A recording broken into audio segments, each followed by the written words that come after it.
Friends, आज हम राजभाषा और राष्ट्रभाषा की परिभाषाएं पढ़ेंगे। मान लीजिए आपका घर एक राज्य और आपका स्कूल एक राष्ट्र है। आप अपने घर यानी राज्य में अपनी अपनी लैंग्वेज बोलते हैं। हिंदी बोलता है कोई, इंग्लिश, कोई पंजाबी।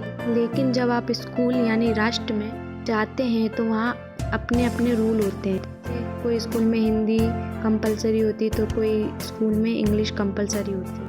जो भाषा आप अपने घर पर बोलते हो वो राजभाषा हो जाती है एक तरीके से, और जो आप अपने स्कूल में बोल रहे हो एक तरीके से राष्ट्रभाषा हो जाती है। राजभाषा की डेफिनेशन समझते हैं। राजभाषा को जो है अंग्रेजी में ऑफिशियल लैंग्वेज कहते हैं। राजभाषा सरकारी कामकाज की भाषा और भारतीय संघ की भाषा होती है। जितने भी गवर्नमेंट के काम होते हैं वह राजभाषा के द्वारा होते हैं। तो लिखा है, भारत का संविधान बनाते समय हिंदी को राजभाषा माना गया। हिंदी को राजभाषा इसलिए माना गया क्योंकि जो हमारे 7 राज्य उनमें हिंदी भाषा बोली जाती थी, इसलिए हिंदी को राजभाषा माना गया।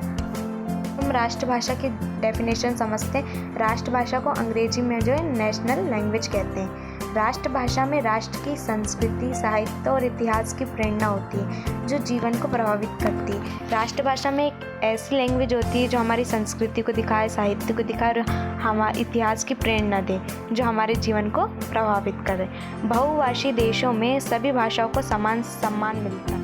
बहुभाषी यानी सभी देशों में सभी भाषाओं को समान सम्मान मिलता है, लेकिन वहाँ संपर्क की एक ही भाषा होती है जो राष्ट्रभाषा कहलाती है। स्वतंत्रता प्राप्ति के पश्चात भारतीय संविधान में हिंदी भाषा को राष्ट्रभाषा माना गया। गवर्नमेंट के जितने भी काम होते हैं वो सारे हिंदी में ही होते हैं, इसलिए हिंदी को राजभाषा माना गया। लेकिन जो 7 राज्य हैं उनमें ही राजभाषा है, बाकी जितने भी राज्य हैं उनमें अपनी अपनी भाषाएँ हैं। हमारी हिंदी को राष्ट्रभाषा माना गया है। Thanks for watching.